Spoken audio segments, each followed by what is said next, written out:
Na verdade, o Alaide Negão, ele foi fundado e foi criado em uma viagem que eu fiz com o Davi Escobar, né, para casa dos meus parentes aqui, para casa dos nossos parentes em Recife, para a gente passar um carnaval.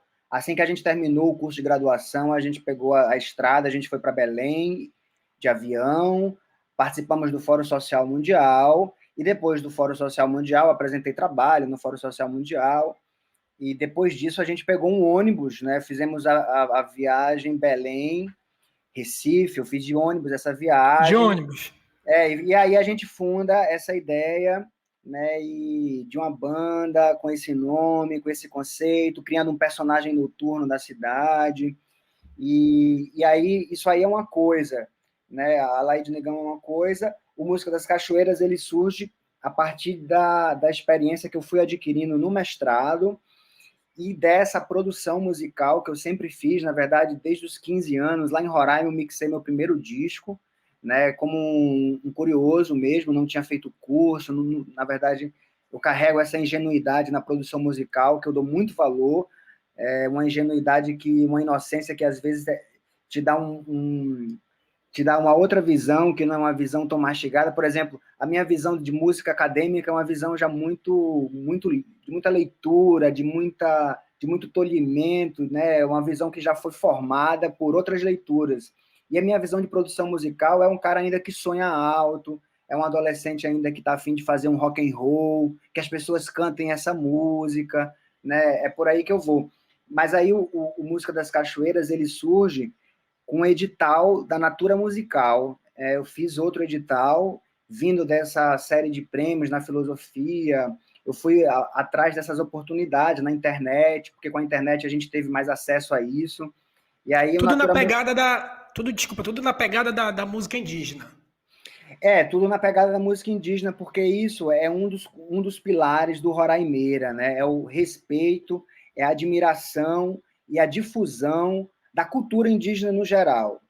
E aí, no meu mestrado, eu trabalhei com um alemão chamado Cor Grumber, que é um cara que fez etnografia e gravou as primeiros fonogramas que a gente tem acesso da música indígena. Gravou flauta de Jurupari, não, gravou flauta de Japurutu, gravou cantos tucano, né, do Alto Rio Negro.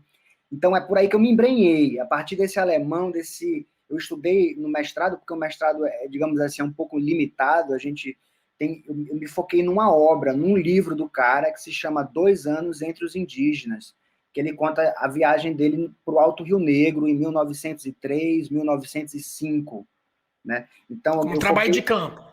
Esse trabalho de É, campo dele. esse é um trabalho de campo dele, eu não tinha feito ainda campo, eu tive que me debruçar sobre essa leitura para pensar em um campo. Aí depois que eu faço esse mestrado, eu consigo um repertório teórico, um repertório acadêmico, que me permitiu, né, abrir esses caminhos, por exemplo, no Natura Musical. Porque, na verdade, a galera fica que viagem de um Cor Grumber, de um antropólogo, o que isso tem a ver com a cultura brasileira, com a cultura indígena? Cara, é muito louco, porque assim, a galera de São Paulo, do Rio de Janeiro, adora falar sobre esse cara, porque esse cara fornece as bases de um repertório criativo para o Mário de Andrade fazer Macunaíma, entendeu? Foi a partir da leitura desse cara que o Mário de Andrade inventa a história de Macunaíma, tal, um herói sem caráter, essa coisa toda. Que a gente, na verdade, aqui no Norte, a gente trabalha para reverter essa imagem do Macunaíma, para invertê-la, né? Quando a gente conhece a cultura indígena, a gente vê que o Mário também trouxe alguns preconceitos, trouxe algumas construções da sociedade brasileira que devem ser repensadas e desconstruídas na visão de algumas pessoas.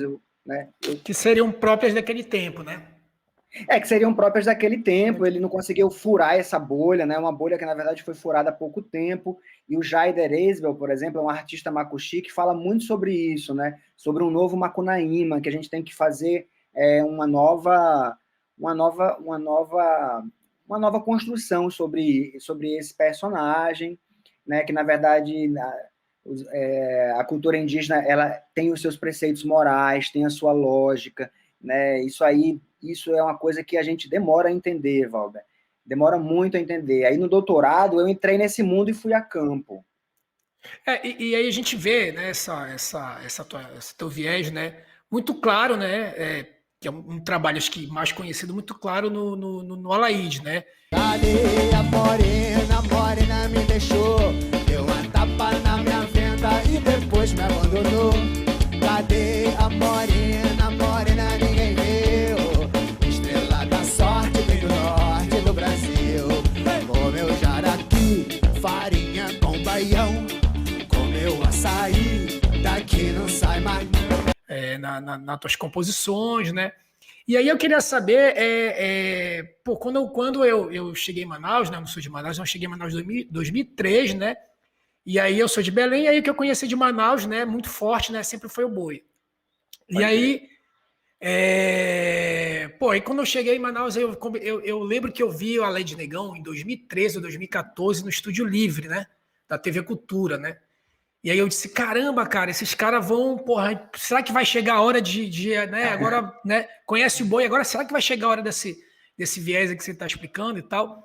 E aí eu vi que lá vocês falaram sobre uma turnê e tal, em São Paulo, né, no Sudeste, e aí eu queria saber como é que foi essa turnê, né, e por que não aconteceu, né, quando parecia assim que, pô, qualquer um que olhasse assim, cara, agora a música manauara, ela vai furar essa barreira aí. Cara, é porque assim, eu não sei se você já viu o meme, né? Assim, da cena cultural manauara. Na verdade, é um meme que se repete em todas as cenas culturais, que é o amiguinho batendo no próprio amiguinho.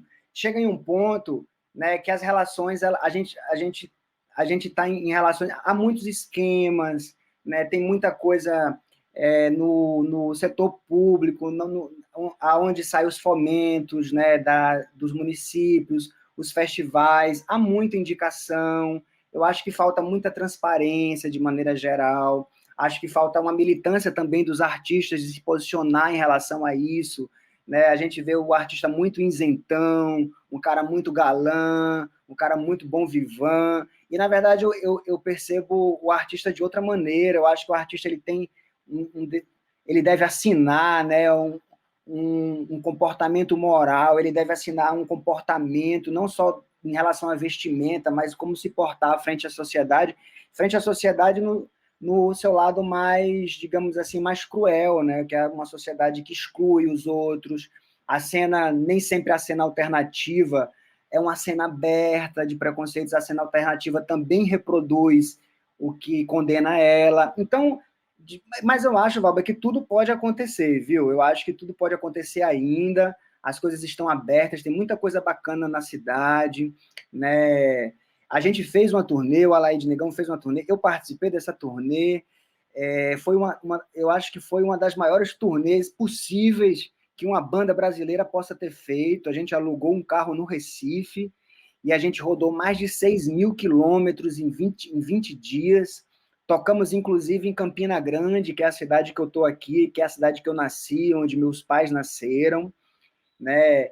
E a gente tocou aqui num festival que é o Dia da Nova Consciência, é um festival, na verdade, ecumênico, que reúne todos os tipos de religiões para discutir a ideia de Deus, para discutir a ideia de religião, e trabalha com música, né? Tem muita música, foi um palco enorme, foi muito massa. A gente rodou muito, Valber, a gente rodou 6.000 quilômetros, tocamos em Fortaleza, tocamos em João Pessoa, em Campina Grande, em Vitória da Conquista, na Bahia, tocamos, nossa, foi uma turnê gigante, no Natal, ou foi no Ano Novo, eu não me lembro, assim, eu tava meio que só com Patrícia, tinha mandado mensagem para todo mundo, feito aquelas chamadas de vídeo, né, para falar com a família, tinha tomado um vinho e tal, já tava pensando com Patrícia há um tempão, o que é que você acha, Patrícia, eu faço um trampo só que, pô, eu tenho as músicas para fazer só, mas eu não gostaria, acho que não é o momento, eu não me sinto cara maduro para ter uma carreira solo agora, apesar de ter as músicas, de